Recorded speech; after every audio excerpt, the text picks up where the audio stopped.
یعنی اگر کم از کم یہ ہوتا نا کہ جو ربیع الاول کہتے ہیں کہ ہم ربیع الاول منا رہے ہیں، وہ اس طریقے سے اگر مناتے کہ یہ پورا مہینہ حضور کی سیرت بیان کی جاتی، کہ حضور کی گھریلو زندگی، آج حضور کی گھریلو زندگی ہم آپ کو بتائیں گے، آج ہم آپ کو یہ بتائیں گے حضور کی معیشت، آپ کا کاروبار کیسا تھا، آج ہم آپ کو یہ بتائیں گے کہ آپ باہر جب نکلتے تھے تو باہر آپ کیسے زندگی گزارتے تھے، آج ہم آپ کو یہ بتائیں گے کہ آپ جب بازار جاتے تھے تو بازار میں کیا کرتے تھے۔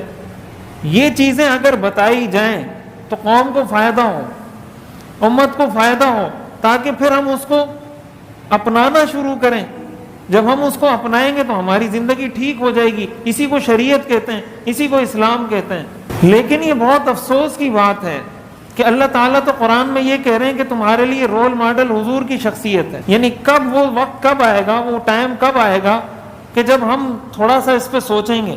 ہمیں دنیا جس چیز پہ لگا دیتی ہے ہم اس پہ لگ جاتے ہیں۔